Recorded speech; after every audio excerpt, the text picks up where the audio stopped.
Bonjour à tous, je vous retrouve aujourd'hui pour faire un petit point astrologique au sujet de la nouvelle lune en bélier de ce 20 avril 2023.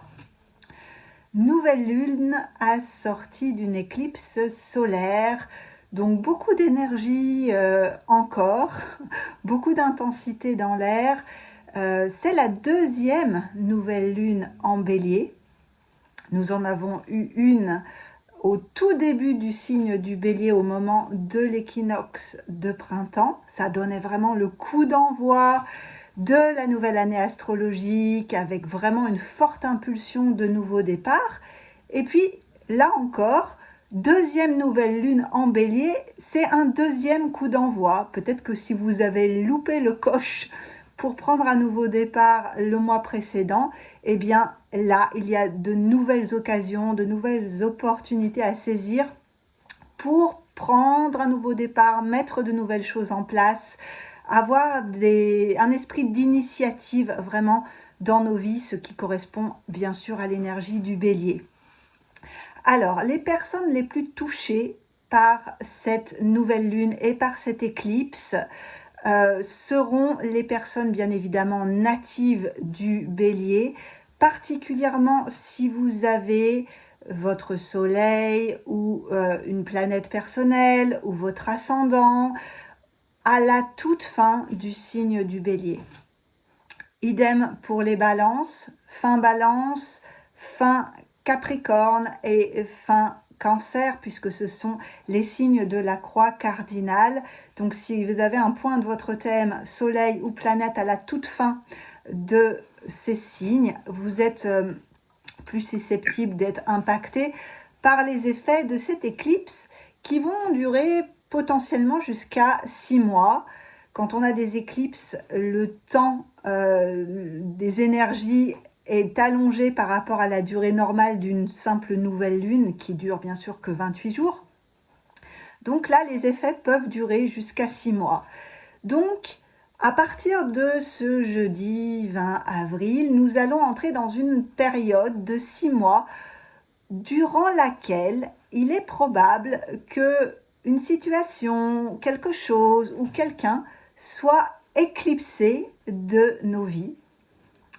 Et cela dans le but d'enrichir à la fin du cycle, à la fin de cette période de 6 mois, d'enrichir ce domaine de vie concerné par l'éclipse d'une autre manière. C'est un petit peu comme si quelque chose devait disparaître de nos vies temporairement pour nous permettre d'obtenir quelque chose d'autre, quelque chose de plus conforme à notre évolution personnelle, à notre croissance personnelle.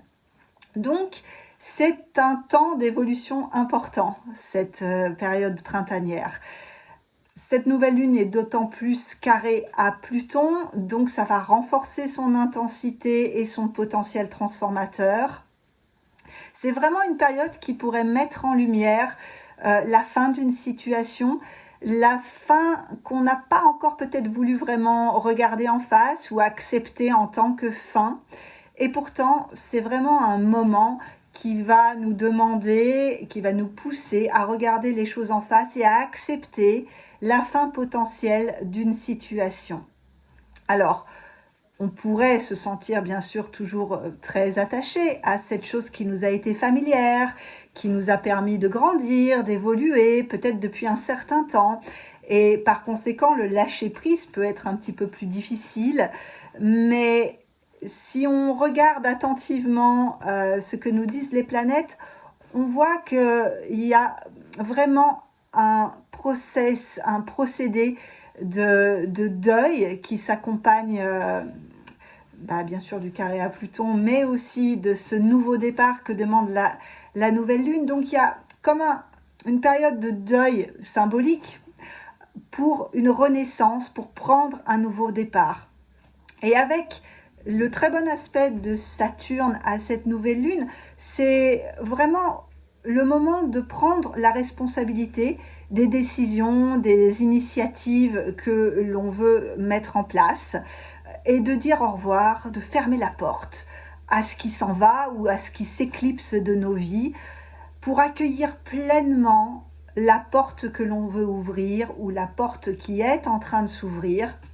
D'autant que Jupiter, qui est conjoint à cette nouvelle lune, peut vraiment donner un coup de boost pour nous aider à prendre notre courage à deux mains, à avancer dans la direction transformatrice et constructive.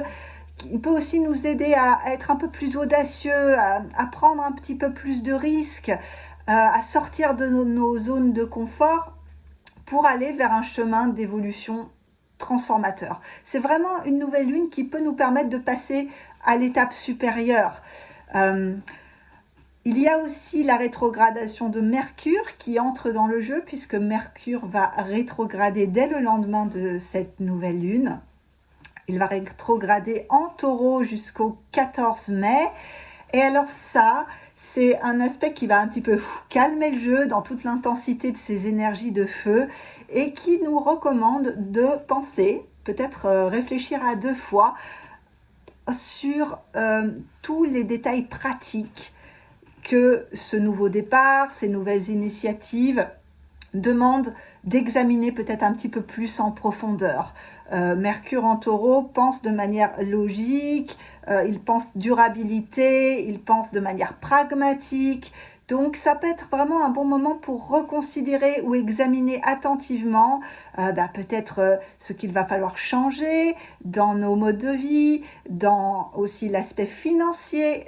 Peut-être que le nouveau projet demande un investissement qui va demander d'examiner très attentivement combien ça va nous coûter.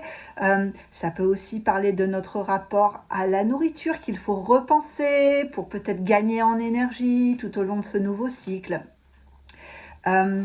Voilà, donc ça c'est pour les énergies générales de cette nouvelle lune. Si vous avez une requête personnelle, vous pouvez me contacter via les liens que je vous laisse sur la chaîne YouTube. En tout cas, je vous souhaite de tout cœur de vivre le plus harmonieusement possible cette période de changement et de nouveau départ, dans l'accueil et dans l'enthousiasme de ce que vous mettez en place ou de ce que la vie va vous proposer de mettre en place. Et je vous dis à très bientôt pour les prochaines nouvelles du ciel. Au revoir.